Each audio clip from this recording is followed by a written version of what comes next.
শোনবার তরে কাছে কিংবা আছেন দূরে প্রত্যেকের শ্রীচরণে ভক্তিপূর্ণ প্রণাম জানাই। আজ যে স্থানে কবিগান বসে শুনছেন জ্ঞানীজন, আমার পক্ষে নতুন অনুষ্ঠান নয়। আমি বহুদিন আগে দাঁড়ায় বলি সবার পুরাভাগে, এই সভা ভাগে গেয়ে গেছি গান। পুনরায় বাবাজিরা আমারে আবার ডেকেছে গান গাহিবার তরে, আসরে দাঁড়াইয়ে আনন্দে ভরে ওঠে মন। প্রণাম করি ভক্তের পায়, যেভাবে প্রশ্ন দিয়েছে আমায়, এই ভূমিকা গ্রহণ করা কবু আমার দ্বারা সম্ভব নয়। কবিগান গাইতে গেলে জানেন যত জ্ঞানী দলে দুটি ভূমিকার হয় প্রয়োজন। কাল্পনিক ভূমিকা মতে দাঁড়াতে হয় এ সভাতে, তাই জোর হাতে প্রথমে প্রণাম করি আমার তারকের শ্রীচরণ। আমার দিয়েছে তারকের ভূমিকায়, বলেন দেখি আমার ঠাই ওই ভূমিকা গ্রহণ করা আমার দ্বারা কি সম্ভব হয়? যে তারক গান গাইতো এ কথা বলা সত্য আমার হরিচাত্রার কাজে থাকতো, কাঁধে বসে গাইতো কবিগান। ঠাকুর যা বলে দিত তারক সেই কথা আসরে বলতো। সেই কবিয়াল যারা সেই ভূমিকা গ্রহণ করতে পারে তারা এ বিশ্বভুবন। আধ্যাত্ম চেতনায় উন্মুক্ত না হলে, দাঁড়িয়ে বলি সভা তলে, তার দ্বারা কবিগান গাওয়া কবু সম্ভব নয়। আমি সেই মানুষই না, অন্তরে করেন ধারণা ওর মধ্যেই পড়ি না, সেই ভূমিকা গ্রহণ করা আমার দ্বারা কবু সম্ভব নয়। তথাপিও গাইতে দাঁড়িয়েছি কবিগান, ভূমিকা তো করতে হয় গ্রহণ। তাই বন্দি তারকের শ্রীচরণ, সঁপে দিলাম ভার তারকের উপরে। যা করে মোট তারক করে, ভার দিলাম তারকের পরে, ভার দিয়ে দাঁড়ালাম কাব্য মঞ্চ পরে। বাহ, তুই তো ভালো ছন্দ বুঝে গেছিস। তাহলে দাঁড়িয়ে বলি সবার ঠাই আমি আর শিশির নাই, আমি এখন তারকসাদ গোসাই। আপনারা যারা খাবার খাচ্ছেন আমার কথা নেবেন, একটু চুপ করে আমাদের গানটুক শুনবেন, তাতে আমাদের একটু আনন্দ দেবেন নাকি? আপনারা শুনবেন আর খাবেন, একবারে দুই কাজ পাবেন। এই যে খাবার খাই তাতে দেহের খোরাক হয়, আর কবিগান শুনলে পরে তার মধ্যে যদি কেউ নাম গ্রহণ করে তাতে তার আত্মার খোরাক হয়। বসে শোনেন, নারী নরের দুটো খোরাক চরাচরে, দেহের খোরাক জাগতিক খাবারে উৎপন্ন হয়, আত্মার একটা খোরাক আছে, কি বলবো আপনাদের কাছে, সেই খোরাক যোগায় একমাত্র সাধুগুরু মহাজন ছাড়া আর কেহ নয়।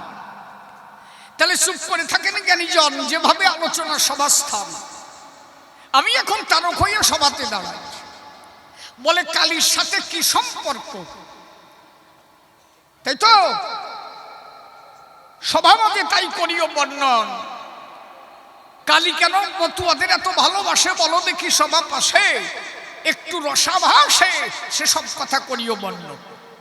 মূল কথা শুনবি তাই তোর কাছে আগে শোনাই। হরিনাম করে যে জন, আমি বলি তোর ধারে যদি কেউ অনব্রত হরিনাম করে, দেব দেবতা তাকে দেখিবার তরে তার পাশ দিয়ে ঘোরে। মনে ভাবো তাই হরিনামকে তারা ভালোবাসে। যে ভক্ত হরিনাম করে শেষে, সেই ভক্তের কাছে দেব দেবতা এসেও তার চরণ ধুলো চায়। ওরা কান্দিতে এই দুর্গা পুজো হতো, এ কথা বলা সত্য, পাগল বিচরণ কর্তা লিখে গেছে। তাই ঝড়ে দুর্গা মূর্তি ভেঙে গেল, বসে শোনেন জ্ঞানী দল গুরুচাঁদ ঠাকুর বলল এই দুর্গা পুজো আর করার দরকার নাই। বলে ও দুর্গা পুজো আর করবো না, সাতাক ওর নিজের মুন্ডুই যখন ভেঙে গেছে, ও পুজো আর দরকার পড়ে না। নিজের মূর্তি ভেঙে গেছে, আমি তার করবো কেন? যখন পুজো বাদ দিল, বসে শোনেন জ্ঞানী দল আদ্যা শক্তি মহামায়া এসে দাঁড়ায়, ডাক দিয়ে বলে গুরুচাঁদের দ্বারে, বাবা আমি বলি তোমার দ্বারে আমার পুজো দিতে হবে, যে ওরা কান্দির বাজার। আমি পুজো চাই না, অন্তরে করো ধারণা, তবে এই বাড়িতে একটু জায়গা চাই। ঠাকুর বলে তাই তোর মূর্তি ভেঙে গেছো, সাথে আমার গোছানোর কায়দা নাই। বলে আমার অন্তরে আছে, ভাবো তুমি খালি জায়গা দাও, পুজো যা কিছু আমি জোগাড় করে নেব। তোমার করতে হবে না, আমারটা আমি জোগাড় করে নেব। সর কোন জায়গাতে শুনছো, অত্র তাই করিব বর্ণন। বসে শোনেন নারী নরে কালী যখন বললো গুরুচাঁদের ধারে, ঠাকুর বলে তাহলে কে তোর পুজো করবে, স্বপ্নে দে তারে, আর কেডা ঢাক বাজাবে দেখা তারে, মূর্তি বানাবে কেডা খবর দে তুই তারে। আমি আর খবর দেওয়ার মধ্যে থাকবো না। এখন ওই কালী স্বপ্নে গিয়ে তাকে তাকে দেখালো, তুমি ঢাক বাজাবা তুমি মূর্তি বানাবা, তুমি পুজো দিবা। কথা বোঝা যাচ্ছে কি? গুরুচাঁদের কাছে বলল তাই। বলে তাই এই বাড়ি থাকবি, আজীবনের জন্য থাকবি না আবার চলে যাবি? বলে না, অন্তরে আছে ভাবো আমি সব ত্যাগ করে ওরাকান্দি থাকবো। বলে কিসের আশায়? তখন ওই কালী বলছে গুরুচাঁদের ধরে, আমার কি আশা অন্তরে তোমাদের শোধাই। যখন মতুয়ারা ডঙ্কা কাশি নিয়ে হরিনাম করে, আমি বলি বাবা তোমার ধারে অন্তরে কোনো ধারণা আমি নামকে বড় ভালোবাসি, নামের মধ্যে হই খুশি। ভক্তরা তো তা জানে না। মতুয়ারা যখন নাম করে আমি তখন দাঁড়াইয়ে মন্দিরে ভক্তদের সঙ্গে হরিগুণ গাই। জয় হরি বল, হরি বলে আমি ভাসি চোখের জলে, প্রেমানন্দে হরি বলে আমিও কালী তখন হরিগুণ গাই। এই জন্য মতুয়া যারা নামে প্রেমে মাতোয়ারা, ওই জন্য কালী ওকে ভালোবাসে সবসময়। মায়ের কথা বুঝিস, মনে রাখিস। যদি তারক গোসার কথা বলি, বসে শোনেন শ্রোতা মণ্ডলী, এই তারকের জন্ম কি হয়? কোনোভাবে নয়। তারক গোসার জ্যাঠা কাকা ছিল, বসে শোনেন জ্ঞানী দল 6 জন। বসে শোনেন জ্ঞানী জন, মিথ্যা বলি নাই। তারা 6-7 জন ছিল, বসে শোনেন জ্ঞানী দল। চূড়ামণি আর শিরোমণি ছিল 2 জনায়।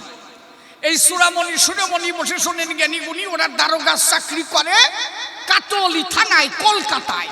তখন অখণ্ড ভারতবর্ষ ভাগাভাগি হয় নাই। ভাগ হলো কবে? 1947 সালের পরে। কথা কোশ না কার? তার সিগে বলাইছিস, ভালো পারিস। তাহলে তখন অখণ্ড ভারতবর্ষ। তারকের জন্ম হচ্ছে 1845-এ। বসে শোনেন জ্ঞানী দলে। গুরুচাঁদ ঠাকুরের জন্ম 1846 আর তারকের জন্ম 1845। গুরুচাঁদ ঠাকুরের থেকে 6 থেকে 7 মাসের বড় ছিল তারক গোসাই। মানে কি বড় ছিল? বয়সে। মূলত গুরুচাঁদকে প্রণাম দিত তারক গোসাই। ঠাকুর যাবার পরে যখন দেখলো ঠাকুর আছে গুরুচাঁদের ভিতরে, সেই দিন থেকে বাবা বলে ডাকতো, কিন্তু তারক গুরুচাঁদের। কথা বোঝা যাচ্ছে নাকি? অনেক কিছুর মীমাংসা পাবা যদি চুপ করে শোনো। ও ভুলো গল্প দিলি তো আর কাজ হবে না। কবে থেকে কি হলো বসে শোনেন জ্ঞানী দল। এইবার ওই চূড়ামণি আর শিরোমণি কাটোয়ালি থানায় চাকরি শুরু করে দিল। ওরা দারোগার চাকরি করে, বসে শোনেন নারী নরে। একদিন কালী, ওই যে কালীঘাটে পুজো নেয় যে কালী, ওই কালী পূজারীরে স্বপ্নে দেখালো। কালী স্বপ্নে দেখালো, তাই দেখ কালকে একটা ছেলে এসে আমার কাছে পুজো দিয়ে যায়, ওর চুল যদি আমি পাই, ওই চুল দিয়ে চামর বানাইয়ে যদি একটু হাওয়া কেউ আমাদের দেয়, মনে আছে ভাবো ভক্তের চুলের হাওয়ায় আমি কি আনন্দ পাবো। সবার চুল কি আর নিতে চাই? কালী যখন স্বপ্নে দেখায় দাঁড়িয়ে বলি সবার ঠাই। পুরোহিত গেল তার ধারে ওই চুল কাটিবার আশায়। ওই যে কাটোয়ালি থানা, বসে শোনেন সুধীজনা, চূড়ামণি আর শিরোমণি আছে 2 জন। ওরা কলকাতা কুমারটুলি, বসে শোনেন শ্রোতা মণ্ডলী, ওই কুমারটুলির পাশে ভাড়া থাকতো 2 ভাই। শোনেন জ্ঞানীজন, এই বেশি দেরি করিস না, তাড়াতাড়ি মূর্তি হাইটি হয়, দেরি করিস না মোটে। দাঁড়াই বলি সবার সন্নিকটে। ওইখানে যখন ওরা ভাড়া থাকে 2 ভাই, পুরোহিত খবর পেল 2 জনের কাছে গেল। চূড়ামণির কাছে গিয়ে কয় চুল হচ্ছে চূড়ামণির মাথায়, শিরোমণির চুল নাই। ডাক দিয়ে বলে চূড়ামণির দ্বারে, এই মা চুল চাইছে তোমার দ্বারে। মা স্বপ্নে কইছে আমারে কালকে তুমি গিয়ে পূজা দিয়েছো মায়ের চরণ পরে, ওই যে চুলের হাওয়া লাগছে মায়ের গায়ে। মা বলছে আমারে যদিও একটু চুল কাটে চামর বানায় দিত, আমারে ওই হাওয়া পেয়ে কি আনন্দ পাই। চূড়ামণি বলে তাই ও কালী পুজো আমাকে বাড়িও হয়, চুল কেটে দেওয়ার কায়দা আমার নাই। কারণ তারক গোসার বাপদাতা ওই কালী পূজা দিত সর্বদা। ওনাদের বংশ পরম্পরা ওই বাড়িতে আদ্যাশক্তি মহামায়ের পুজো হতো সব সময়। বসে শোনেন নারী নরে, চুল দেবে না কোনো প্রকারে। পুরোহিত এসে রাত্রেবেলা মায়ের কাছে কয়, ও মা কি তুই তো পাঠাইছিলি, আমি গেছিলাম, কিন্তু চুল দেওয়ার শিকার নাই। ও বলছে আমার এত ভালো চুল দেবো না কালী রে, ওইরকম পুজো আমাকে বাড়ি হয়। সেই পুজোর কালী চুলেই জায়গা দেবো কেন? আমি দেবো না। অন্তরে করি ধারণা চাকরি ছাড়িয়ে চলে যাবো, তবু চুল আমি দেবো না। সুরামণি ডাক দিয়ে বলবো, শিরোমণি ঠাই দাদা এই দারোগার চাকরি আর দরকার নেই। বলে কেন? বলে যে কালি চুল চাইছো না নিয়ে ছাড়বে না, মনে আছে বাবা, তাড়াতাড়ি চল, দুই ভাই চাকরি ছেড়ে দিয়ে বাড়ি চলে যাবে। চুল দেবে না বলে দারোগার চাকরি ছেড়ে দিয়ে বাড়ি চলে যাবে ওই সুরামণি আর শিরোমণি। যেদিন নৌকো পথে যায়, নৌকা পথে যাচ্ছে, নদী পথে যাচ্ছে, কি বলবো আপনাদের কাছে, মাঝ নদীতে যখন নৌকা গেছে সুরামণির বিসূচিকা শুরু হয়ে গেছে। বিসূচিকা মানে যারে ডায়রি বমি করে। আগে তো বাংলাদেশে একটা প্রবাদ বাক্য ছিল, একবার হাগা দুইবার বমি থাকলো তোর জায়গা জমি। সেই হাগা বমি শুরু হয়ে গেল। এখন নৌকার মধ্যে শিরোমণি দেখে তাই কালী খড়গ নিয়ে দাঁড়ায় আছে, উগ্র চণ্ডী নিবেশে দাঁড়িয়ে বলি সভা পাশে থরথর করে কাঁপছে ওই নৌকায় বসে। শিরোমণি দেখে তাই তাহলে মূলত তো ভার রোগ নয়, এ তো কালী বাদাইছে। সুরামণি ডাক দিয়ে বলে শিরোমণির ঠাই, এই শিরোমণি ডাক দিয়ে বলে সুরামণির ঠাই, শোন ভাই চুল দিয়ে দরকার নাই, এ রোগ কিন্তু তোর না, ওই কালী বাদাইছে, দেখ ওই যে খড়গ নিয়ে দাঁড়াইছে, চুল কাটিয়ে দে রোগ সারিয়ে যাবে। মূলত তোর রোগ কিছু নয়, ও চুল না নিয়ে যাবে না, চল তাড়াতাড়ি দিয়ে যায়। সুরামণি করে বর্ণনা, জীবন চলে যাবে তবে কালীরই আমি চুল দেবো না। চুল দেওয়ার শিকার হলো না, মারা যায় যায়, আর বাঁচার কায়দা নাই। সুরামণির উঠে দাঁড়ানোর ক্ষমতা নাই। থাকে যদি সহদরের ভাই, ভাইয়ের সামনে ভাই চলে যাবে, সেই ভাই সহ্য করতে পারে সেই সময় ডাক দিয়ে বলে সুরামণির ঠাই থাক তোর চুল, চুল কেটে দিলে আমার গজায়, জীবন যদি চলে যায় চুল দিয়ে কি করবে? অন্তরে আছে বাবা, চল তোরে নিয়ে আগে কালীঘাটে চুল দেব। সুরামণি বলে তাই তোর যদি ইচ্ছা হয় চল যাই। এইবার নৌকা কালীঘাটের দিকে ভিড়ালো। যেই নৌকা কালীঘাটের দিকে যাইতে শুরু করেছে, কি বলবো আপনাদের কাছে, আস্তে আস্তে রোগ ছাতা ভালো হয়ে গেছে। মূলত তো রোগ না, রোগ তো কালী বানাইছে, চুল নেবে। কালীঘাটে যাওয়া মাত্র শিহরিয়া উঠেছে, গাত্র মাত্র করি সে সমাধান। বসে শোনেন নারী নরে, সুরামণি চুল কেটে দিল কালীর পায়, আনন্দ পেয়েছে কালী। তখন চুল কেটে দিয়ে দুই ভাই চলে গেল ভাড়া ঘরে, যে ঘুমায় থাকলো। রাত্রেবেলা একদম প্রত্যক্ষে কালী গিয়ে চোরামণি শিওরে বসেছে, ডাক দিয়ে বলছে চোরামণির ঠাই, এই তা আমারে তো তুই চুল দিলি। বলে আমি কি দিতে চাইছি, তুই তো জোর করিয়ে নিলি। বলে তাই যদি হয় তা তুই আমারে দিলি, মনে আছে ভাবো আমি কালী, তোরে কিছু দেব, কি চাস বল দেখি আমায়। চোরামণি বলে তাই ভালো চুল কাটিয়ে নিয়েছিস, আমার আর কিছু চাওয়ার নেই। বলে কিচ্ছু চাইস না? বলে না। বলে তুই না চাইলেও আমি দেব। কি? বলে আমি তোর ঘরে মেয়ে হয়ে যাব। অন্তরে আছে বাবা, তোকে বংশ আমি কন্যা হয়ে যাব। চোরামণি বলে তাই তোর মতো কালী তারা মেয়ে নিয়ে যে জ্বালায় পড়বো, বিয়ে দেওয়ার সময় যে খরচ, ও সাথে আমি পারবো না, ও আমি নেব না। বলে সে থাক, তাহলে আমি যদি পুত্র হয়ে যাই। বলে আমাকে বংশে পুত্র নাই, যদি তুই পুত্র হয়ে যাস মনে আছে ভাবো, তাহলে ওইটাই নেব। তা কার ঘরে যাব? বলে আমার অক্ষর যার কাছে থাকবে সেই ঘরে আমি যাব। আমার অক্ষর কয়েকার লয় রশ্মি কালী, এর অর্ধেক অক্ষর যার মধ্যে আছে তোর ওই যে ভাই, ওই সেইটার মধ্যে যাব, অসুবিধা নাই। তখন চূড়ামণি বলে তাই একমাত্র এই অক্ষর আছে আমার ভাই কাশীনাথ। কয়েকার লয় রশ্মি কালী আর কয়েকার তালব ছয় দীর্ঘি কাশী, তাই তো ছয় রশ্মি কাশী, তাহলে কয়েকারে এই যে মিলে গেছে। কি বলবো আপনাদের কাছে, চূড়ামণির কাছে কথা দেশে মনে আছে বাবা, তাহলে আমি ওই কাশীনাথের ঘরে পুত্র হয়ে যাব। কথা পাকাপাকি হয়ে গেল। বসে শোনেন জ্ঞানী দল, চূড়ামণি শিরোমণি জয়পুর গেল। কি বলবো আপনাদিকে ধারে বসে শোনেন নারী নরে, কি ঘটনা ঘটলো এবারে।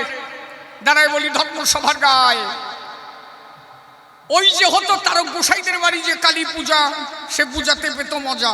আদ্যাশক্তি মহামায়ার পূজা হতো সর্বদাই। এই বছর তারক গোসাই ঠাকুর মা যিনি, ওই চূড়ামণির মা, স্বপ্নে দেখলেন তিনি মা মহামায়া ডাক দিয়ে বলেছে তাই তোদের বাড়ি পুজোতে পাঠা বলি হয়, এই পূজা গ্রহণ করার ক্ষমতা আমার নাই। এই বছর যদি পূজা করিস আমার কথা নিস, বিশুদ্ধ বৈষ্ণব বিধানে পূজা দিস, যেখানে কোনো বলির বিধান নাই। অন্তরে কর ধারণা আমি বলি গ্রহণ করি না, তোদের বাড়িতে জানো আর বলি হয় না। মা বলল তাই, তাহলে এবার পুজো হবে বৈষ্ণব আচারে, কোনো বলি টলি নাই। কথাবার্তা হয়ে গেল, বসে শোনেন জ্ঞানী দল, পুজোর বিধান শুরু হলো। ওর মধ্যে ওই যে তারক গোসাই যে জেঠু মশাই, ওর মধ্যে সর্বকনিষ্ঠ কাশীনাথ, ওর মাঝখানের একজন হচ্ছে শম্ভুনাথ, যেন 2 চোখ কানা, ওই 3 নেঠা বাঁধালো। পুজো করলো গুরুপুত্র দয়, কি বলবো আপনার দিকের ঠাই, শম্ভুনাথ কানা, ওই কানাডাই নেঠা বাঁধায়। ওই কানা বললো কি প্রতি বছর ফাটা বলি দিয়ে, এই বছর হবে না, তা হবে না, কি স্বপ্ন দেয়ছো সাথে জানি না, ফাটা বলি দিতেই হবে। ও কি করে, চুরি করে পাঠা এনে বেঁধে রাখলো খাটের তলায়। গুরুপুত্রদের অন্য বাড়িতে শোয়াই দিল, বসে শোনেন জ্ঞানী দল। রাত্রিবেলা পুজো হলো, ওই পাঠা বলি দিয়ে দিল। পাঠা যখন ডাক দিল, বলি এদিকে হয়ে গেল, গুরুপুত্ররা এসে দেখে তাই পাঠা বলি দিয়েছে, আর কারো উপায় নাই। দাঁড়াইয়ে গুরুপুত্রগণ আদ্যাশক্তি মহামায়ের কাছে করেছে বর্ণন। আমাদের কথা উপেক্ষা করে পাঠা বলি এরা দিল কি কারণ? অন্তরে করি ধারণা, এরপরের থেকে এদের বংশে বাতি দিতে যেন আর কেউ থাকে না। কালী অভিশাপ করে দিল, বংশে বাতি দিতে আর কেউ থাকবে না, অভিশাপ হয়ে গেল। সুরামণির মুয়াজ্জিনী ওই ঠাকুর মশাইদের গুরুপুত্রদের চরণ ধরে কাঁদছেন তিনি, এত বড় অভিশাপ করে না। বলে আমরা করেছি বর্ণনা, বৈষ্ণব বিচারে পুজো হবে, সেখানে শাক্ত বিধানে পূজা হওয়ার কথা না, পাঠা বলি হলো কেন? বলে তাহলে বংশে কেউ থাকবে না। মা কান্নাকাটি করে, বসে শোনেন নারী নরে। তখন ওই গুরুপুত্ররা আশীর্বাদ করেছিল ওদের, যদি এদের মধ্যে কেউ প্রকৃত বৈষ্ণব হন, সে যদি এই ঘটনা না জানে, অন্তরে আছে ভাবো, একমাত্র সেইটা বেঁচে থাকবে, তারে কথা দিয়ে যাবে। কিছুদিন পরে ওখানে কলেরা রোগ ধরে, একসাথে সব মরে গেল, শুধু বেঁচে ছিল কাশীনাথ তার স্ত্রী। কারণ কাশীনাথ এই ঘটনা জানতো না যে পাঠা বলি এবার হবে। কাশীনাথ ঘুমিয়ে পড়েছিল, যেহেতু বাড়ির ছোট ছেলে, বসে শোনেন জ্ঞানী দলে, এই ঘটনা তার জানা ছিল না। যেহেতু ওর মধ্যে যুক্ত নয়, কাশীনাথ বেঁচে যায়। কাশীনাথ আর তারক গোসার মায়ের নাম ছিল অন্নদা, 2 জন বেঁচে গেল, বসে শোনেন জ্ঞানী দল। এইবার কাশীনাথ কবি গান গাইতো, কাশীনাথ কবি গান গাইতে গেল। কবি গান গাইতে গিয়ে কি বলবে, সবাতে বাড়ি ফিরে আসে, অন্তরে করেন ধারণা এ কথা তো মিথ্যা না। হঠাৎ করে শুনতে পায় নারীর পাশে অন্নদা ডাক দিয়ে বলে, কাশীনাথের ঠাই আমার ছোটবেলা যা হতো এবার হইছে তাই। বলে কি? বলে ওই নতুন জুয়ার আইছে। ওরা তো হওয়ার কথা নাই, মেয়েদের একটা সময় আছে, ওই টাইম পার হয়ে গেলে আর জুয়ার বাটা বন্ধ হয়ে যায়, তাই তো? বুড়ো বয়সে যদি তাই হয়, তাহলে বুড়ো বিটির এটা বেতাল ঠায় না নাকি? ডাকতে বলে, স্বামীর ঠাই আমার নতুন করে হয়েছে তাই। কাশীনাথ বলে, তাই কালী আশীর্বাদ করেছিল দাদারে, স্বয়ং কালী স্বয়ং পুত্র হয়ে জন্ম নেবে আমাদের ঘরে। অন্তরে করো ধারণা, কালী আশীর্বাদ করেছিল, তাই রুদ্রাংশের এক অংশ পুত্র হয়ে করবে জন্মগ্রহণ। এই জন্য তোমার গর্ভে নতুন করে আবার সেই রজস্বলা হয়েছে সৃজন। বসে শোনেন জ্ঞানী দলে, দাঁড়িয়ে বলি সভা তলে, একটা শুভক্ষণে শুভ মিলনে দুজনে আবদ্ধ হলো যখন, কাশীনাথ অন্নদার মিলন হলো। বসে শোনেন জ্ঞানী দল, সেই মিলনের ফলে এক পুত্র করল জন্মগ্রহণ। অগ্রায়ণ মাসে দাঁড়িয়ে বলি সভা পাশে, শনিবার দিবসে আমাবস্যার মধ্যে তারক গোসাই করল জন্মগ্রহণ। জয় হরি বল প্রেমানন্দে ভক্ত গল, আমার তারক জন্মগ্রহণ হলো, যার কারণে হরিলীলামৃত গ্রন্থ বিরচিত হয়েছে। লীলামৃতে লেখা আছে, তাই মার্গশীর্ষ শনিবার আমাবস্যা দিনে তারকের জন্ম হয়। এই মার্গশীর্ষ মানে হচ্ছে অগ্রাণ মাস, অগ্রাণ মাসের আমাবস্যায় শনিবারে তারক গোসার জন্ম।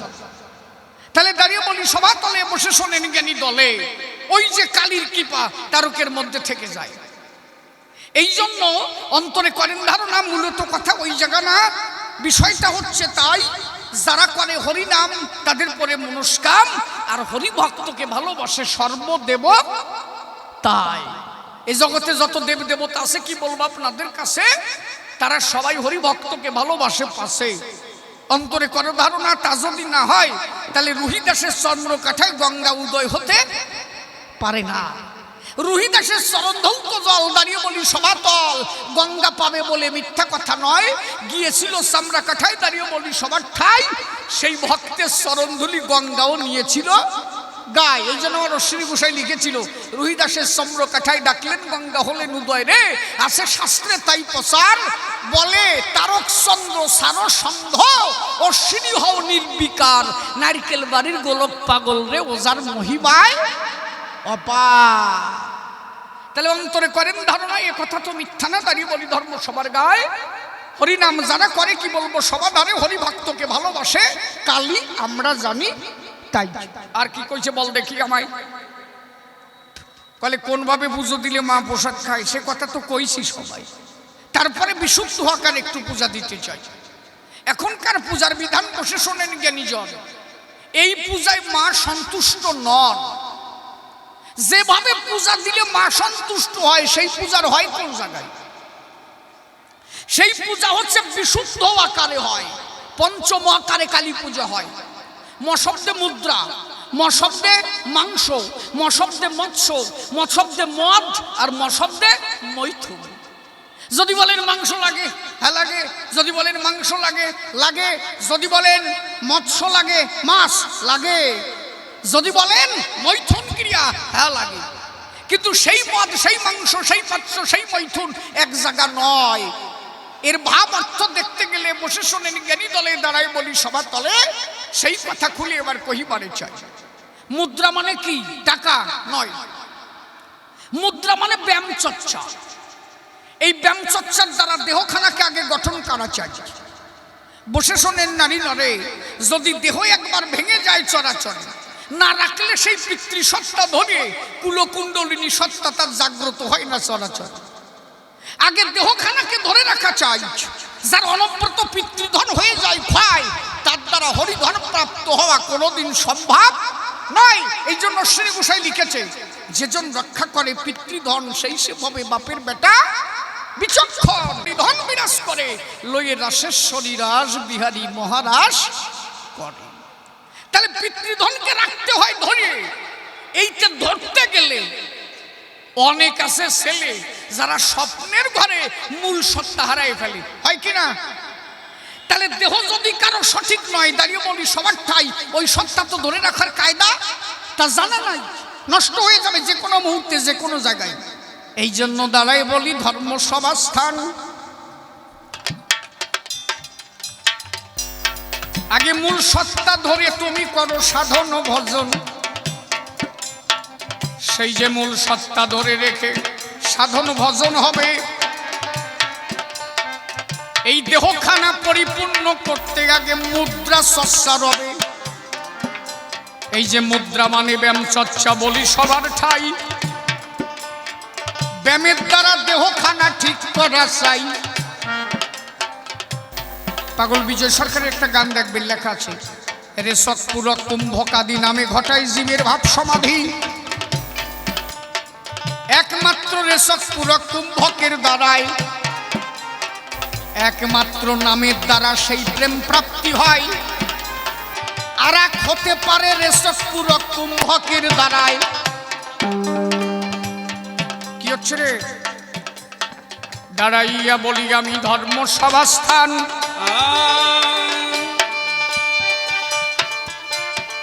বসে বসে শোনেন যত ভক্ত জ্ঞানীজন। এই মুদ্রা মানে আমরা ব্যায়াম চর্চা পাই। সেই ব্যায়ামের দ্বারা দেহখানা গঠন করা চাই। এইবার বলছে মৎস্য। মৎস্য কি? দুইখানা মৎস্য আছে দেহের ভিতরে।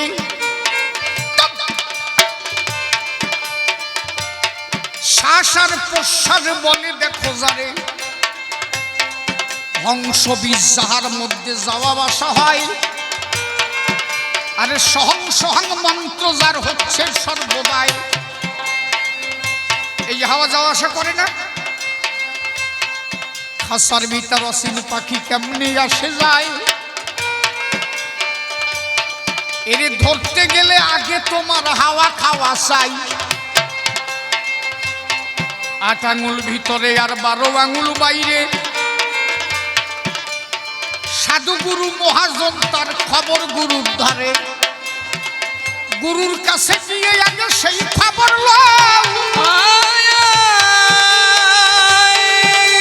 আগে হাওয়া ধরা কল জানিয়ে তবে তোলে লও।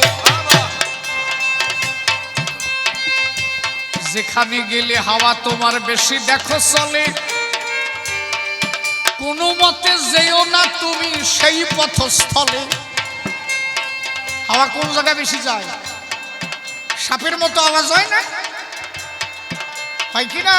আরে যে কটা বিয়ে করে নাই সে কটা না জানি না, বিয়ে যে কটা যাচ্ছে সে কটা তো জানে।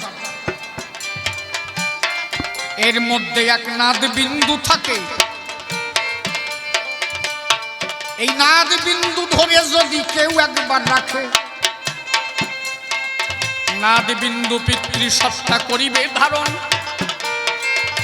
এই জন্য সাধুগুরু দিনের বেলা ঘুমায় না, কি কারণ? কোন সাধুরে দিনের বেলা ঘুমাতে দেখছো? রাত 3টের পরে ঘুমাতে দেখছো? কোনদিন কোন সাধু বেশি ঘুমায় নাকি দেখছো? তারা যে কোন সময় ঘুমায় টেয়ারই পাবে না। গুরুচাঁদ ঠাকুরে হরিচাঁদ ঠাকুর 3টে কথা বলে গেছিল, কি? আজীবন তন্দ্রা যাবা, কোনদিন ঘুমাবার না। তন্দ্রা মানে তন্দ্রার মতো, ঘুমো না জাগাও না, তন্দ্রাবাদ একইটা। এই তন্দ্রা মানে তন্দ্রার মতো, ঘুম টুম না। কোনদিন গুরুচাঁদ ঠাকুর ঘুমাই নাই। আমার কথা বোঝা যাচ্ছে কি? সাধকের যে ধর্ম, তন্দ্রা যেতে হবে, ওকে ধরতে গেলে। আর দিনের বেলা যে যত বেশি ঘুমাবে তার নাদবিন্দু তত ক্ষয় হয়ে যাবে, তার পিতৃসত্তা ধরে রাখার ক্ষমতা থাকবে না। মাথায় রাখো, নাদবিন্দু পিতৃসত্তা ধরে রাখে, আকর্ষণ করে। ওই পিতৃধনকে ধরে রাখার মূলে একটা নাদবিন্দু, এই নাদবিন্দুটাকে ধরে দরকার আগে। এই জন্য শ্রীভূষণ একটা গান আছে, পড়ে দেখবা। রেখে দেহের নাদবিন্দু ইন্দু মাঝে বিরাজ করে কিশোর আর কিশোর। আছে না একটা গান? উঠলো প্রেম সাগরে, উঠলো ভাব সাগরে, প্রেমের তুফান চল ডুবে মরে। এ খুব কঠিন একটা স্তর। এই নাদবিন্দু যদি কেউ ধরে রেখে দেয়, সেই পিতৃধন তার ধরা থাকে ভাই। তাহলে পিতৃধন ধরতে গেলে শোনেন জ্ঞানীজন, শ্বাস আর প্রশ্বাস দুটি মৎস্য শোনেন জ্ঞানীজন। ধীরে ধীরে এই হাওয়া হাওয়া খেতে হবে। যত তুমি খেতে পারবে তত স্থিতি হবে। এই বাড়ির ছেলেটা, এই যে এই বাড়ির যে ছেলেটা, আমার ওর বাবা মা বললো যে ছেলে খুব বিচলিত, স্থিতি না। কেন জানো? ওর হাওয়া রোগ। এ কেউ সারতে পারবে না কোন সৎগুরু ছাড়া। ওই 1 মাসের মধ্যে স্থিতি হয়ে যাবে, ওরে ঠেলে কুতোয় সরাতে পারবে না। যদি ওই হাওয়াকে ও খাওয়া ধরতে পারে। ওর হাওয়া হচ্ছে বেশি ক্ষয়, হাওয়া ওর পুঁজি নাই। যার হাওয়া যত বেশি ক্ষয় হবে তার দেখলেই বোঝা যাবে এক জায়গা সেই স্থিতি নাই, খালি দেখবা তো ওই বেড়াবে, সেটা বেতাল বা। সাধুরা স্থিতি হয়ে যায় কেন জানো? হাওয়া খায়, হাওয়াকে ধরে রেখে রেখে রেখে রেখে রেখে কন্ট্রোল করে। 100% খেয়ে তার 20% ব্যয়। স্থিতি যোগে সেজন্য কিন্তু মহাসাধু হয়। এই জন্য ওরা আগে হাওয়া খাওয়া শিয়াতে হবে। ওই যে রামদেবের আসন আছে, যোগ প্রাণায়াম আছে না, ওই যে হাওয়া ধরে রাখে, এই হাওয়া ধরে রাখতে হবে। সব ওই হাওয়া কলে, গাড়িও চলে হাওয়া কলে, প্লেনও চলে হাওয়া কলে, তুমিও চলো হাওয়া কলে। ফুটফুস করে বার হয়ে গেলে সরাত করে ভরিয়ে যাবা কলে, সব ওই হাওয়া কলে। কথা এই হাওয়া না ধরলি হবে না। আমি বলে গেলাম তোর ছেলে 1 মাসের মধ্যে স্থিতি হয়ে যাবে, খালি যদি হাওয়া খাওয়া ধরে। ওর হাওয়া খাওয়ার থেকে বেশি হচ্ছে ব্যয়, এই জন্য ওই স্থিতি নাই। তাহলে দুটো মৎস্য, একটা শ্বাস আর একটা প্রশ্বাস। 8 আঙুল বাইরে 12 আঙুল ভিতরে, এইটাকে ধরে ধরে যদি কেউ খাইতে পারে, 1 আঙুল শ্বাস কমালে চঞ্চলতা যায়। দেখেছ কি বললো? মাত্র 1 আঙুল কমাতে পারলো, 1 আঙুল শ্বাস কমালে চঞ্চলতা যায়। কথা কোষ। 2 আঙুল শ্বাস কমালে তার আনন্দ স্থিতি হয়, তার খালি আনন্দ খালি আনন্দ, ওর পরে না। এর প্র্যাকটিক্যালে প্রমাণ নিবা, আমার কাছে যাবা টেয়ার পাবা। গণশ্বাস যখন আসে যায় তখন আর ধরে রাখার কায়দা নেই, প্রথমে যাইয়েই পরে নাকি, কারণ ওই সময় শ্বাস ধরা থাকে, ও চলে হাওয়ার দ্বারা। আরে বাবা কথা কোষ। এই জন্যই এই শ্বাস আগে ধরে রাখা চাই। 2 আঙুল শ্বাস কমালে আনন্দ স্থিতি হয়, 3 আঙুল শ্বাস কমালে তিতাব জ্বালা সারে, 4 আঙুল শ্বাস যদি কেউ কমাইতে পারে। তোমরা দুজন চলে যাবে নাকি? বা বলো না তো, তোমাকে দিক তাকায় গান গাচ্ছে, এটা বোঝো না? সবার দিকে তাকায় গান গাওয়া যায় না, চুপ করে বসে থাও। ওরে 4 আঙুল শ্বাস যদি কেহ বা কমায়, এই চতুর্বর্গ ফলের আশা মুক্ত হয়ে যায়। 5 আঙুল শ্বাস যদি কমাইতে পারে, পঞ্চবানের লেখা থাকে নাই সংসারে। আরে মদন মাদন শোষণ স্তম্ভন মোহন পঞ্চবান, এরা তখন গতিপদ ভুলে অটল দেশে চলিছে উজান। উজান দিকে না চলিলে রতি ঊর্ধ্ব নয়, আর ঊর্ধ্বরতি না হইলে সাধক কভু নয়। তার গোসার গান আছে, ঊর্ধ্বরেতা গোপীর ভজন পাগল হলাম তাই শুনে, অটল বিহারী পাগল রসরাজ সিন্ধু পানি। তাহলে রতি যখন ঊর্ধ্বগামী হইবে তোমার, তুমি রাধা সত্তায় পৌঁছে যাবা। শোনো নারী নর, রাধা কি? রাধা কেডা? ভাগবত পড়েছ কেউ? আসো এনে, কেডা আসো? রাধা নাম আছে কোনো জায়গায়? দেখাতে পারো ভাগবতে কোনো জায়গায় লেখা আছে রাধার নাম? রাধা কি? রাধা তো তুমি, আমিও হতে পারি রাধা, তুমিও হতে পারো রাধা। রাধা আরাধিকা থেকে রাধা, যিনি হরি আরাধনা করেন তিনি রাধা হতে পারেন। আমার গোলক তারক মহানন্দ হীরা বনের এক একজন রাধা। কোন রাধা? বয়শূন্য রয়াকার ধয়াকার রাধা, তাই তো? এইটিকে উল্টায় লিখলে কি হয়? ধয়াকারে ধা, রয়াকারে ধারা। তাহলে জলের ধারা কোন দিকে? আমার ধারা কোন দিকে? এখানে 1 গিলাস জল ঢেলে দেবো, যাবে কোন জায়গায়? যেদিকে নিচে পাবে, তাই তো? এই জাগতিক প্রেম নিম্নগতি, আর হরি প্রেম হচ্ছে ঊর্ধ্বগতি। এই জন্য বলছে ঊর্ধ্বগতি, ঊর্ধ্বলিঙ্গ, ঊর্ধ্ব যদি হয়, ঊর্ধ্ব না হইলে জীব যাবে জমালয়। রতি ঊর্ধ্বগামী হতে হবে। তাহলে নিম্নগতি, এইটা তো ধারা, ভয়াকার ভয়াকার ধারা। একটু জল ঢালবেন, নিচের দিকে যাচ্ছে, বলছে না জলের ধারা চলছে। এইটা হচ্ছে জলের ধারা চলছে। এইবার ওই ধারা যখন উল্টে আসবে তখন কি কয়? উজানে বইতেছে। ধারারে উল্টায় লিখলে কি হয়? রয়াকার ভয়াকার রাধা। সাধক তখনও রাধা হবে যখন ধারা উল্টে যাবে। ওরা কান্দি গিয়ে তখন হরি প্রাপ্ত পাবে। আচ্ছা, ওই জায়গাটার নাম ওরা কান্দি না হয়ে নামা কান্দি হলো না কেন? কথা কয় কেন? চুপ করাও, ওরা বোঝে না। কবি গান কি সবাই বোঝে না? হরিচাঁদ ঠাকুর শেষ পর্যন্ত এসে দাঁড়ালো কোন জায়গায়? প্রথমে ছিল সাফল্য ডাকা বিলের কুলে, ওইখান থেকে সে দাঁড়ালো কোনে? ওরা কান্দি যেন উড়িয়ে জাতি হয়। কথা বুঝছো রবি? যেখানে উড়িয়ে যাবা। তাহলে রতি তোমার নিম্নগামী, ঊর্ধ্বগতি হবে। ঊর্ধ্বরতি নিয়ে তোমার ওরা কান্দি যাবে। এই সহস্রাতে ওরা কান্দি শোনেন জ্ঞানীজন, যেখানে শান্তি হরির ঘটে দেখো যুগল মিলন। এই জন্য অশ্বিনী গোসাই লিখেছিল, মনে আমার বড় অভিলাষ, সহস্রা কুঞ্জেতে সাজাবো মহারাস, হবে শান্তি হরি রূপে প্রকাশ, ওই রূপে করেন যদি রাসবিহার। মনে এক বাঞ্ছা ছিল, ঘটল না। তারক গোসাই লিখেছে, গোসাই তারকচন্দ্র কয়, ধামে যাওয়া বড় দায়, ভাগ্যে কি জানো কি হয়। আচ্ছা, ওরাকান্দির বাড়ির পাশে যারা, ওরা তো 3 বেলা ওরাকান্দি বসে রয়েছে, ওরাকান্দি যাওয়া হয়ে গেছে তাই? না না, ও ওরাকান্দি যাওয়া হয় নাই তো।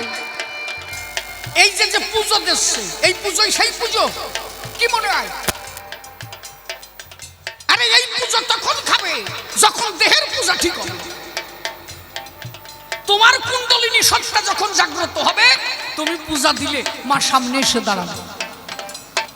আগে দেহের পূজা ঠিক করো, দেহ যার ঠিক নয়, আরে তার পূজা পাওয়ার জন্য থাকে সর্বদাই। জাগতিক জীব বলো সেই জায়গা যাবে কি করে? এই জন্য আমরা গিয়ে কান্নাকাটি করি মায়ের দ্বারে, ও মা আমার সেই সাধন নাই, ভজন নাই মা। বলি তোমার আছে একটু চোখের জল দিলাম তোমার পায়ে, সেই ভক্তি দিয়ে জীব যদি ডাকে তারে, অবশ্যই পেতে পারে সেই কালিরে। তাহলে কি এই শ্বাস আর প্রশ্বাস? মাংস কি? মাংস হচ্ছে বাক্য সংযম। মাংস রসনার্থেই বাক্য, এই বাক্যকে মাংস সংযমী বলা হয়। ওই পাঠার মাংস টাংস না। যার মুখের বাক্য ঠিক নাই শোনেন জ্ঞানীজন, তার দ্বারা হয় না কবু সাধন ও ভজন। দিন ভরে মামা কয়ে ডাকবো আর মিথ্যে কথার ফাইন মারবো, কাজ হবে? যত যত তীর্থ আছে অবনী মাঝারে, সত্য বাক্য সমকক্ষ হইতে না পারে। এই সত্য বাক্য সদা সর্বদা যে জন গায়, দেহখানা হয়ে যায় তার সত্য হয় রে ভাই। সেই মুখ দিয়ে সে যাহারে ডাক দেবে, সম্মুখে এসে তখন সে জনা দাঁড়াবে। এই জন্য ঠাকুরের প্রথম আজ্ঞা কি? সদা সত্য কথা কহিও। নামযজ্ঞে যাচ্ছে, বাড়ির বউটা বললো যে কনে যাও? কাজে নামে যাচ্ছি। বলে মাঠে জমিতেছে জল নাই, কাজে দাঁড়া ঘুরে আসে।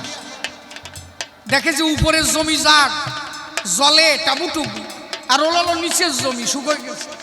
ও যাইয়ে ওই কাঁচা আল তলা দিয়ে হুটোরে দিয়েছে, পরের জমির আল কাটিয়ে ফুটোরে দিয়েছে। বাড়ি আইসে বউ বলছে যে কনে যাবা? বলে নামে যাই। বলে জলের কি করলিয়া? বলছে কাকড়া কল পাতায় থুয়েছি, সকাল হতে হতে বড়িয়া যাবে। এইটি যাইয়ে যদি নাম গায় গোবিন্দনে থাকবে নেই, ওই কাকড়া কল পাতায় থুয়েছে, পরের ক্ষতি হতো। যার চরিত্র ঠিক নাই শোনেন জ্ঞানীজন, তার ডাক শোনে কি আমার শিহরি চরণ। এই জন্য আগে সত্য বাক্য সদা বলা চাই। এই সত্য বাক্যের পরে আর কোনো ধর্ম নাই। তাহলে এইটা হচ্ছে মাংস সংযম। আর কি? মদ। মদ আছে না? কি মদ? তার গোসা গান করে ডাকবা, তারণ্যামৃত কারণ্যামৃত লাবণ্যামৃত। ওই গানটার মধ্যে আছে, কোন গানটা? তুমি যা করো রাই প্রেমময়ী, আমি তোমার প্রেমের অভিকারী।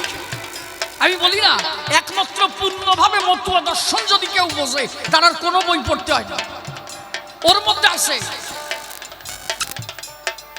শ্রীরাধার লাবণ্যা ধারে, এই লাবণ্যা শ্রীরাধার প্রেম, সে লাবণ্যামৃত। ব্রহ্মরন্ধ্র খরের যচ্ছ ব্রহ্মরন্ধ্র বাড়ানো, এই ব্রহ্মরন্ধ্র হইতে এক প্রকার রস নিঃসৃত হয়, যারে তারণ্যামৃত, লাবণ্যামৃত, কারণ্যামৃত কয়। গুরু কৃপা জোরে কেউ আলাজি পা উল্টো করে যদি এক বিন্দু করতে পারে পান, সে তখন হয় হরি। হরি প্রেমের মহাজন, একবার প্রেমানন্দে হরি হরি বল সর্বজন। তার পুজো ওই কালী তখন কিন্তু খায়, ওই রামকৃষ্ণ ভবা পাগলা সেই পুজো দেয়। এই তুমি কদিন হিরামন পাগলা কোনোদিন কালী পুজো দেশে নাকি? কথা কও না কেন দেশে? হ্যাঁ কথা কও না কেন? সাতা কি বুঝো? অশ্বিনী গোসাই কোনোদিন কালী পুজো দেশে? গোপাল সাধু কালী পুজো দেশে?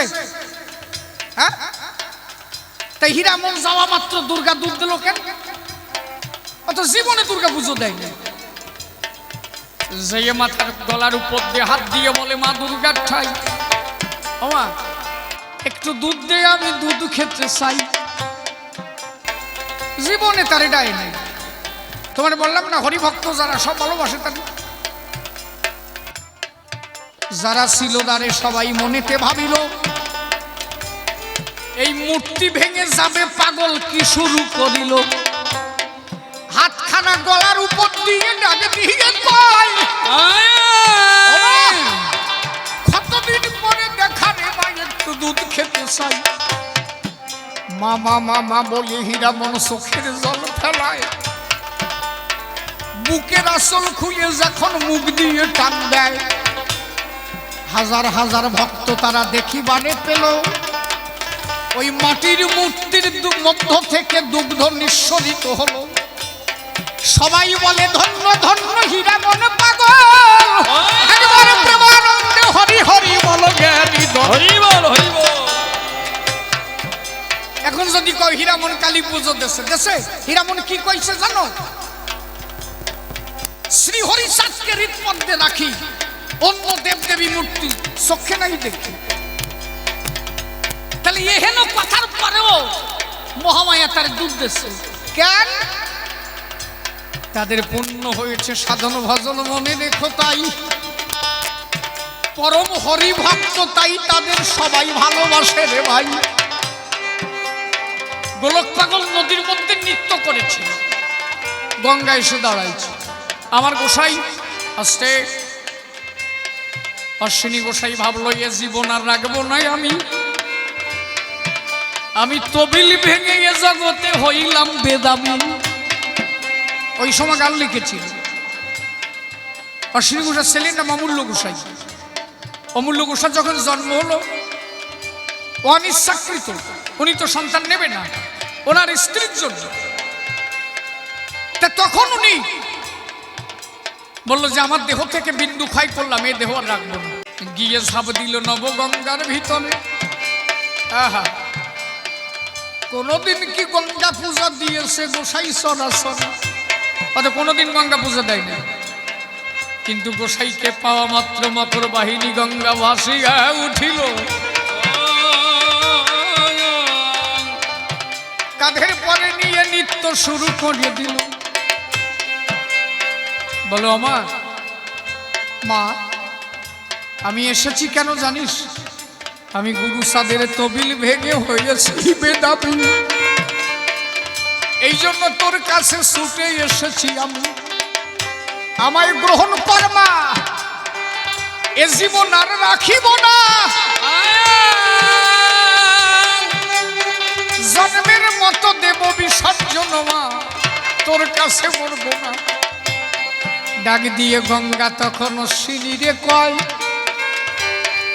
অশ্বিনী একদিন তবিল ভেঙে যার এত অনুশোচনা হয়, কত মানুষ নিত্য নিত্য যায় নারীর ধারে, অনায়াসে পিতৃর সত্তা দিচ্ছে নারীর গোসলে, তবুও তাদের কোনোভাবে অনুশোচনা নাই। আর একদিন তবিল ভেঙে যার এত অনুশোচনা হয়, তবুও তুই যতটুক করেছিস ব্যয়, তার জন্য একটা সন্তান পাবি এ ধরায়। তোর ব্যয়ের থেকে সঞ্চয় বেশি হয়ে গেল, তোর মধ্যে কেন এত অনুশোচনা এলো? তোর মতো হরিভক্ত আমি যখন পাই, আজকে তোর চরণ ধুলি আমি মেখে যাব গায়। তখন অশ্বিনীর চরণ ধুলি গঙ্গা দেবী নিল। একবার গোসাই প্রেমানন্দে, একবার হরি হরি বলো। এই জন্য তোমার কাছে করে গেলাম মানা, সাধক মার্গে গেলে আর কিছু তার লাগে না। মৈথুন কি? এই যে মশব্দে মুদ্রা, মশব্দে মাংস, মশব্দে মৎস্য, মশব্দে মদ, এই চতুর্বিধ শক্তি একাকার হলে তখন তার মৈথুন হয়। মৈথুন মানে হচ্ছে মিলন। সেই মিলনটা কি? তখন জীবাত্মা রাধারানী, পরমাত্মা প্রাণ গোবিন্দ হয়। সেই গোবিন্দ শ্রীহরিচাঁদ মেনে নিও, তাই জীবাত্মা শান্তি মাতা, পরমাত্মা হরিচাঁদ হলো। তখন এই দুইজনের মধুর মিলন হলো। তখন জীবাত্মা পরমাত্মার মধুর মিলন হয়। একবার প্রেমানন্দে বদল ভরে হরি বল, হরি বল, হরি বল। এই পূজা যদি কেউ কালীর দুয়ারে দেয়, তবে কালী এসে তার হাতে প্রসাদ খায়। কথা বোঝা গেছে নাকি? গান তো কোনো সময় কম গাই নাই। আর কি আছে তাই তো বাজে কত তাই পাবে? 10:15 বাজে গেছে। বাজাবাজি না, আমি গাবো। বাড়ির মালিক কইছে তাড়াতাড়ি ছাড়তি, তুমি কলি হবে নাকি? ছাতা বোঝে না কিছু, খালি কথা। হ্যাঁ, বাড়ির মালিক কইছে আমাকে গাড়ির পরে বুঝ হবে, কল্যাণ কি কও বাবা, তাই কইছে না, ছাতা বোঝে না। তাহলে যেভাবে প্রশ্নপত্র করে গেল দান, এক এক করে ধরে ধরে দিলাম সমাধান। এইবার গেয়ে শোনাই ছোট্ট একটা গান, তারপরে আর একখানা প্রশ্নের দেব সভা।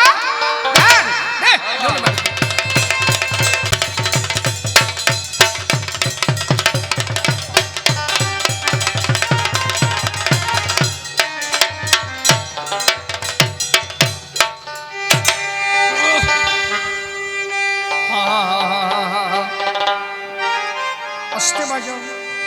হা হা হা, তোমার নামে নয়নে মোর, নয়নে মোর অশ্রু ঝরে যে।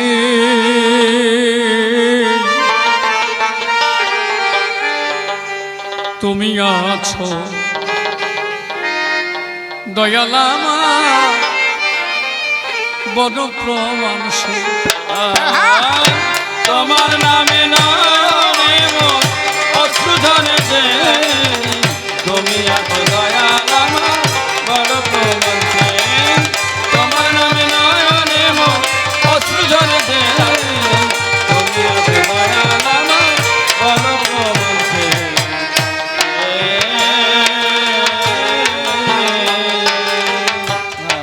আমার জ্ঞান বিজ্ঞানের যুক্তি প্রমাণ,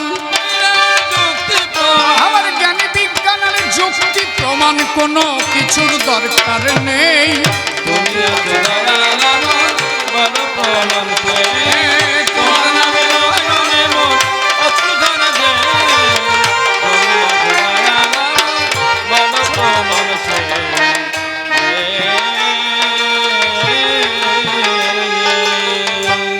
তুমি যখন দাঁড়াও এসে মনের দুয়ারে,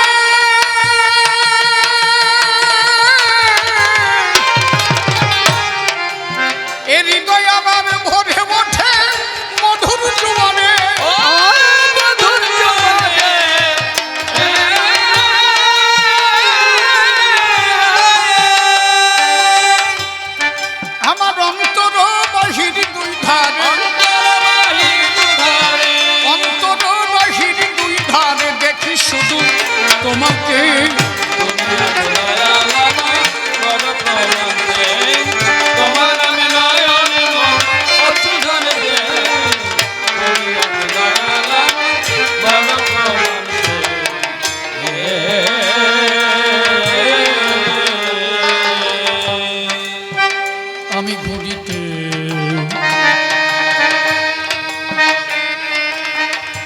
ঘুরিতে চাই না বাসার সংসারের পিছু দয়াল তোমার চরণ তলে মাথা রাখিব নিচু ও রাখিব নিচু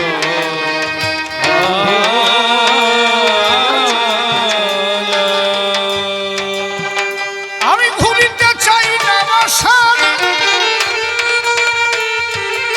কত বলবো আরো ছোট সংসারের পিছু আমি তোমার চরণ তলে মাথা রাখিব নিচু ও রাখিব নিচু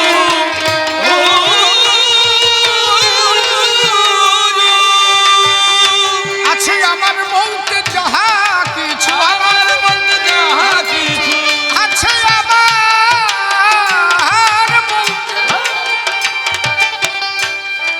আছে আমার বলতে যাহা কিছু ও আছে আমার বলতে যাহা কিছু আছে আমার বলতে যাহা কিছু সবই তোমায় সঁপে দেই তুমি আছো দয়াল আমার বড় প্রমাণ তোমার নামে নয়নে অশ্রু ধরে যে তুমি আছো দয়াল আমার বড় প্রমাণ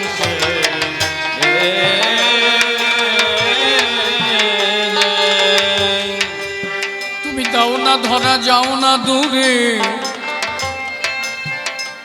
ও দয়াল আমাকে রেখে লুকাইয়ে লুকাইয়ে হাসো আড়ালে থেকে ও আড়ালে থেকে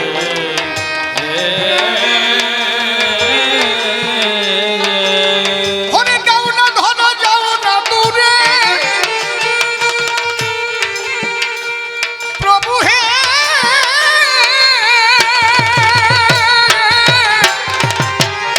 প্রভু হে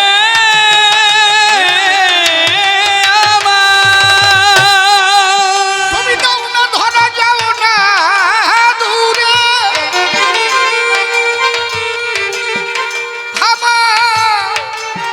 আমাকে রেখে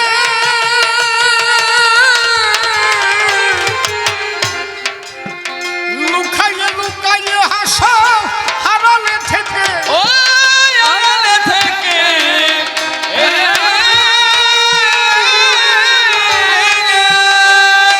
আমি তোমার লীলা খেলা দেখে তোমার লীলা খেলা দেখে আমি তোমার লীলা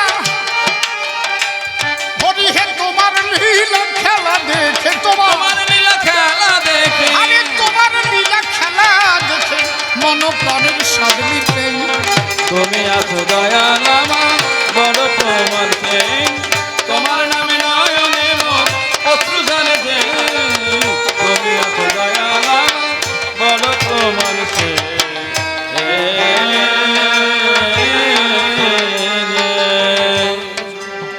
আমি কত লোকের ভালোবাসা পেলাম জীবনে জীবন তো জুড়ায় না দয়াল তোমা বিহনে দয়াল তোমা বিহনে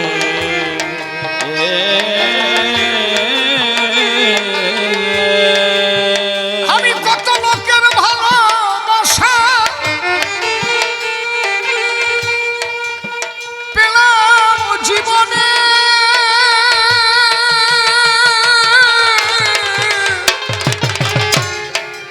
হে জীবন তো জুড়াই না দয়াল তোমা বিহনে দয়াল তোমা বিহনে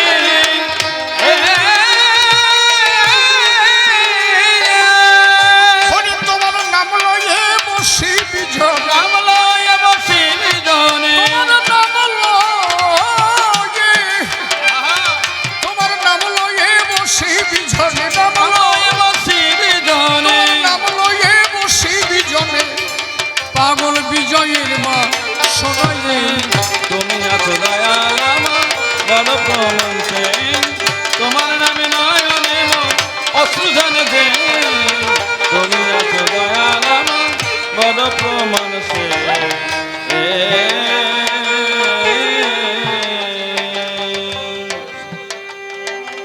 তাহলে যেভাবে ভেবে দেখো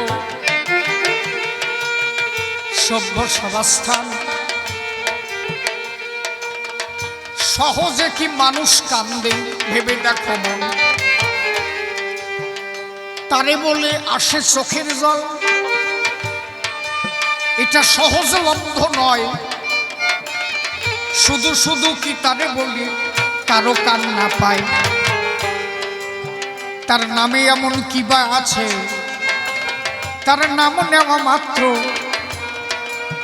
ভক্ত মনে ভক্ত দেহ শিহরিয়া গাত্র তার নাম নেওয়া মাত্র ভক্তের চোখে ওঠে জল তাইকে আমরা বিশ্বাস করি হরি নীল দল তোমার নাম নেওয়া মাত্র কেন চোখেতে জল আসে জানি তুমি আসো তাই তো আমার হৃদয়কে দে ভাসে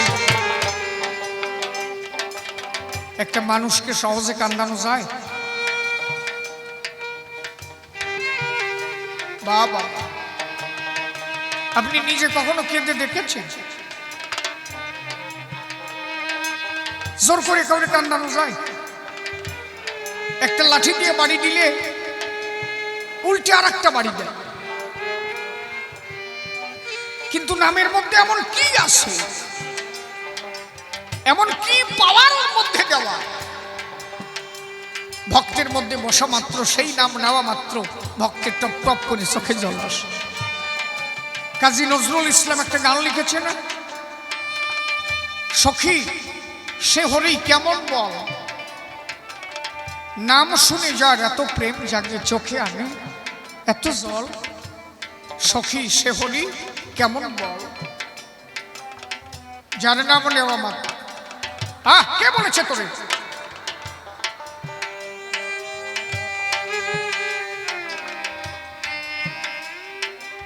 যার নাম নেওয়া মাত্র আমি বলি সবার ঠাই চোখে জল আসে তাহার মিথ্যা কথা নয় এমন পাওয়ার আছে ওই নামের ভিতরে বসে বসে শোনেনি যত ভক্ত নারী নরে তাহলে তার নাম নিতে চোখে আসে যখন জল তাইতে ভক্ত জানতে পারে আছো জ্ঞানী দল ডেকে বলে সভা মাঝে করিও বর্ণন কোন আদর্শে শ্রেষ্ঠ হলো মতুয়া সুজন বলে মতুয়া দর্শন সর্বশ্রেষ্ঠ কিসের উপরে বুঝলি একটা কথা যদি তোমারে কই এই একটা কথা ফেলাতে পারবা না এ পর্যন্ত যত ধর্ম এসেছে সবার মধ্যে শুধু ত্যাগী আর ত্যাগী আর ত্যাগী সব ত্যাগ করো কিন্তু আপনি বলেন তো আপনি যদি ভোগ না করেন ওই ত্যাগী যারা এই ভোগিরটা খেয়ে তারা বেঁচে থাকে ত্যাগটা মনের থেকে আসে কিন্তু সংসারী জীবের হাতের খেয়ে যারা সর্বস্ব ত্যাগী সন্ন্যাসী তারা বেঁচে আছে কিন্তু সংসারীর হাতেরটা খেয়ে একজন সন্ন্যাস নিয়ে গেছে আর চলো একজন সন্ন্যাস নিয়ে গেছে ভোরবেলা এসে একজন ভিখারির দ্বারে এসে দাঁড়িয়েছে ভিক্ষাং দেহি মা মা ভিক্ষা দে ভাইলিনটা চলবি তো তোরে বারণ করি নাই তো আমি তাহলে ভিক্ষা দে মা কার দ্বারে দাঁড়ালো একজন গৃহীর কাছে যিনি গৃহধর্ম ত্যাগ করেছেন কথাটা ভাববেন তিনি সংসারকে অসার ভেবে ঈশ্বরকে পাবে বলে সংসার ত্যাগ করেছেন আবার তিনি এসে একজন সংসারীর কাছে হাত পাচ্ছেন আমার ভিক্ষা দিন আচ্ছা সেই সংসারের হাতেরটা নিয়েই যখন বাঁচতে হবে তাহলে আপনি ত্যাগ করলেন কেন তাই তো গৃহীর খাবার খেয়েই যখন আমার বাঁচতে হবে, তাহলে আমি সংসার ত্যাগ করলাম কেন? আমি তো সংসারে বসেই ত্যাগী হতে পারতাম।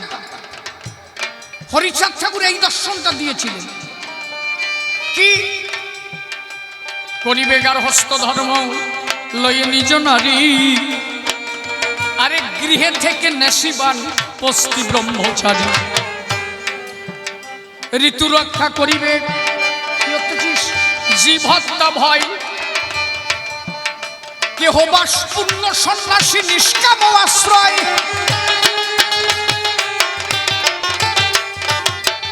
সংসারে বসে কেউ পূর্ণ ত্যাগ নেই, তাহলে তোমার তো সংসার ছেড়ে যাওয়ার দরকার নেই, আছে কি? তাহলে এ পর্যন্ত যারা ধর্ম দিয়েছে সব সংসার ত্যাগ করেছে। আর আমার ঠাকুর বলেছে কি, যার ত্যাগ করে তুমি চলে গেলে তার ধর্ম কেন? তুমি যখন বুঝতে পারলে যে সংসারে থেকে তারে পাওয়া যাবে না, সংসার ত্যাগ করে চলে গেলে, তাহলে পুরনো আবার সংসারিকটা তুমি ভোগ করছো কেন? তার মানে সংসার ধর্ম সর্বশ্রেষ্ঠ। সংসারের তা না নিয়ে কেউ কোনোদিন জগতে বেঁচে থাকতে পারে না। এবার সেই গার্হস্থ্য প্রশস্ত ধর্ম একমাত্র হরিচাঁদ ঠাকুর প্রতিষ্ঠিত করেছে। এর থেকে সূক্ষ্ম দর্শন আর কিছু হয় না। বলছে তোমার কোথাও যেতে হবে না, তো করিবে গার্হস্থ্য ধর্ম লয়ে নিজ নারী, গৃহে থেকে নাশিবান পস্তি ব্রহ্মচারী। তুমি গৃহে থেকে ব্রহ্মচারী হতে পারো, তুমি গৃহে থেকে সন্ন্যাসী হতে পারো। সন্ন্যাস মানে ত্যাগী, গৃহে থেকে তুমি হতে পারো। তো তাহলে গৃহ ত্যাগ করার তোমার দরকার নেই। ঋতু রক্ষা করিবে জীবহত্যা ভয়, কেহবা পূর্ণ সন্ন্যাসী নিষ্কাম আশ্রয়। গৃহকর্ম গৃহধর্ম করিবে সকল, হাতে কাপ মুখে নাম ভক্তি প্রবল। পরনারী মাতৃতুল্য মিথ্যা নাহি কবে, পর দুঃখে দুঃখী সদা সচ্চরিত্র রবে। অদীক্ষিত না করিবে তীর্থ পর্যটন, মুক্তি স্পৃহা শূন্য নাই সাধন ভজন। তোমার মুক্তির আসার দরকার নাই। তো ভক্ত কোনো মুক্তি চায় না, ভক্ত মুক্তি চায়। ঠাকুর বাবা পাগলা লিখেছেন কি, আমি আর চাহি না জনম, আর চাহি না মরণ, তোমার চরণ তলে রেখে দাও। আমি মুক্তি চাই না। মুক্তি 5 প্রকার: শাস্তি, সারপ্য, সালক্য, সাযুজ্য, সামীপ্য। সর্বশ্রেষ্ঠ মুক্তি হচ্ছে সাযুজ্য মুক্তি। হরিলীলামৃতে তারকেশ্বর লিখেছে কি, পরিষ্কার ভাবে লীলামৃত উপখ্যান করে রাখবেন একদম প্রথম ধাপে, ব্রহ্মত্বের সাযুজ্য মুক্তি, হরিভক্তে দণ্ড, হরিনামে পাপ ক্ষয়, কহে কোন ভণ্ড। মুক্তিকে যে শ্রেষ্ঠ করে ভক্তি নাহি সেনে, হরিনামে পাপ ক্ষয় তারা ইহা মানে। আর মুক্তিকে যে তুচ্ছ করে ভক্তি করে সার, পুণ্যকে এরা না দেয় স্থান, পাপ কোন সার? বলে এরা পুণ্যই চায় না, আর পাপ তো দূরেরই কথা। এই যে মত দর্শনী বোঝা বড় কঠিন বিষয়। তুমি পুণ্যর আশা করো না, মুক্তির স্পৃহা তোমার নাই, ও করো না। ঠাকুর আমার মুক্তি দাও, আমি যেন তোমার সঙ্গে মিলন হতে পারি। ভক্ত তার চায় না। আচ্ছা, আমি শিশির সরকার গান গাই, তাই না? এখানে দাঁড়িয়ে আমি গান গাইছি, আপনি আমার গান শ্রবণ করছেন। আমি ভালো গাইছি না মন্দ গাইছি আপনি বুঝতে পারছেন। আচ্ছা, আমি গান গাই, তাহলে আপনি যদি আমার মধ্যে এসে যান, আপনিও যদি আমার মতো এরকম গান গান, আমার সঙ্গে যুক্ত হয়ে যান, তাহলে আমি যে কি গাই আপনি আস্বাদন করতে পারবেন না। কারণ আপনি আমার মধ্যে যুক্ত, তখন আপনি আস্বাদন করতে পারছেন না। যে গায় সে বোঝে না। আস্বাদন করতে হলে আপনাকে ভক্ত হয়ে আসরে বসতে হবে। ভক্ত তাই বলছে, তুমি ভগবান আমি ভক্ত, তা আমি যদি তোমার সঙ্গে হয়ে যাই যুক্ত, তুমি যে ভগবান আমি যে ভক্ত, আমি ভক্ত হয়ে তোমাকে আস্বাদন করতে পারবো না। এই জন্য বলছে ব্রহ্মত্বের সাযুজ্য মুক্তি, হরিভক্তে দণ্ড, হরিনামে পাপ ক্ষয়, কহে কোন ভণ্ড। বলে হরিনামে কি হয় জানিস? পাপ তো সাতুরের কথা, হরিনামে প্রেম প্রাপ্ত সাধুদের বাণী, প্রেমরূপ আল্লাদিনী রাধা ঠাকুরানী, যেই নাম সেই হরি শ্রীমুখের বাক্য, জীব কেন মনপ্রাণে নাহি করে ঐক্য, নাম সুপ্রসন্ন হলে আল্লাদিনী পায়, বিশুদ্ধ প্রীতি ব্যাখ্যা তার উপরে নাই। একমাত্র শুদ্ধ মানুষেতে আত্মী, এই হয় মূল, তার কিসে দয়া গঙ্গা, তার আর কিছু লাগে না। যদি কেউ একমাত্র হরিনামকে সম্বল করতে পারে, এই যে এত সময় বললাম না যে কুলকুণ্ডলিনী সত্তা জাগ্রত করতে, আর মতুয়ারা তারক গোসাই একটা কথার মধ্যে এই সমস্ত সাধন ভজন গিলে খেয়ে ফেলেছে। এই যে আমি যত যা ব্যাখ্যা করলাম, বললাম না শ্বাসের কথা, মাংসের কথা, অমুক কথা, তমুক কথা, এক কথাই শেষ। তারক গোসাই বলছে হরিনামে প্রেম প্রাপ্ত সাধুদের বাণী, প্রেমরূপ আল্লাদিনী রাধা ঠাকুরানী, যেই নাম সেই হরি শ্রীমুখের বাক্য, জীব কেন মনপ্রাণে নাহি করে ঐক্য। জীব এত কিছু জেনে কেন নাম করে না?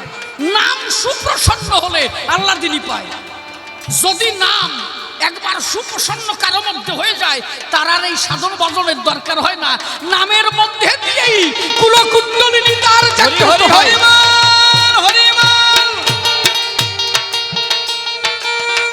এই জন্য মতুয়ারা নাম করে। ওই যে তোমার বললাম না যে হীরামন্ত দুর্গারে কোনোদিন ডাকে নাই, তাও দুর্গা দুধ দিল কেন? অশ্বিনী গোসাই কালীরে কোনোদিন ডাকে নাই, কালীর সামনে দাঁড়ালো, কি চাস? কোনোদিন ডাকে নাই তো কালীকে, গুরু চাঁদ ছাড়া কিছু জানে না। কালীর সামনে দাঁড়ালো, কি চাস? বলে আমি একটু হরিপ্রেম চাই। বলে ওই পাবার জন্য তো আমিও ঘুরে বেড়াই। আরে অশ্বিনী কি চাস? বলে একটু হরিপ্রেম চাই। বলে ওই পাওয়ার জন্য তো আমিও ঘুরে বেড়াই। বলে মা দিতে পারবি না? বলে ওই দেওয়ার মালিক আছে, ওরা কান্দি যা। তুই যে ঘুরে বেড়াচ্ছিস সে জায়গাতে না ঘুরে ওরা কান্দি যা। ওরা কান্দির ভক্ত যারা, সেই প্রেম ধন দেবে একবার প্রেমানন্দে বদন ভরে। হরি হরি বল, হরি বল, হরি বল। একদম সূক্ষ্মভাবে তুমি তাই পাবা, এত কিছুর দরকার হয় না, এক নামের মধ্যে সব হবে।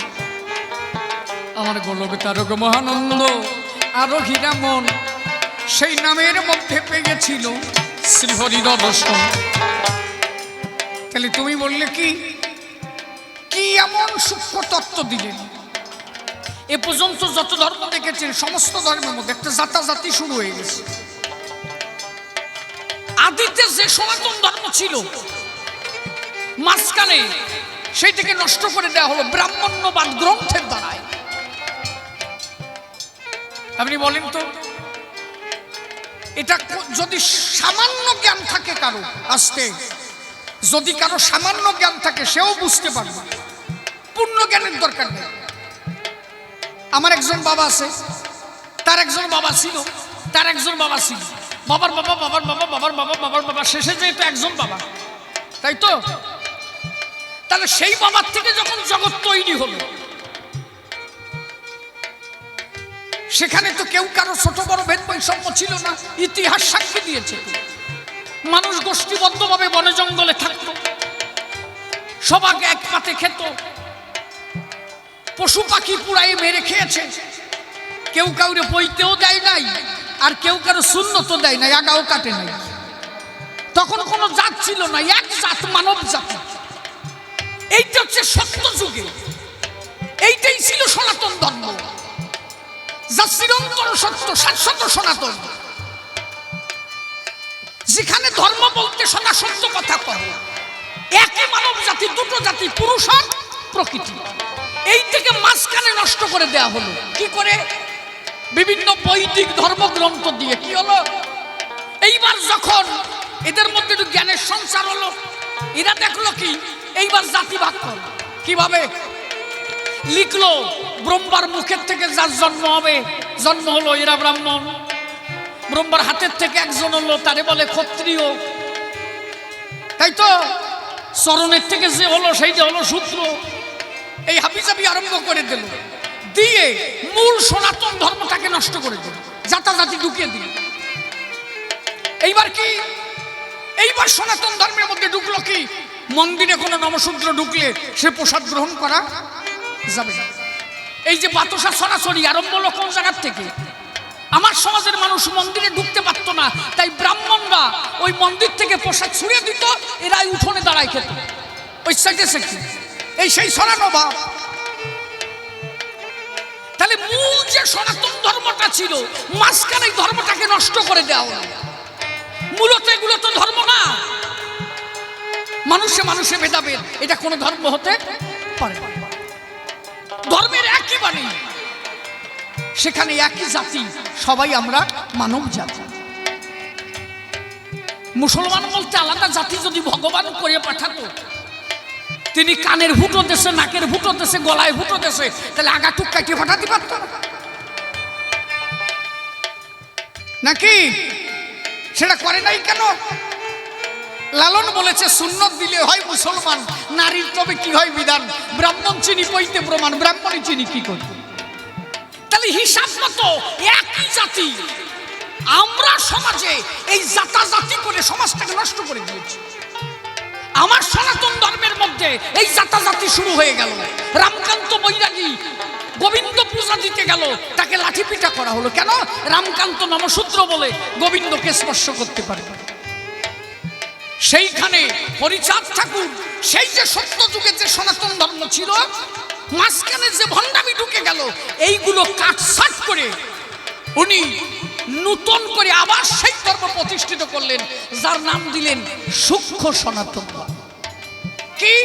তার মধ্যে পরিষ্কার বললেন, সর্বধর্ম লঙ্ঘিয়ে করিলাম স্থূল, শুদ্ধ মানুষেতে আত্মি এই হয় মূল, জীবে দয়া নামে রুচি, মানুষেতে নিষ্ঠা, ইহা ছাড়া আর যত সব ক্রিয়া ভ্রষ্টা। তুমি মানুষকে ভালোবাসো, আর কিছুর দরকার হবে না।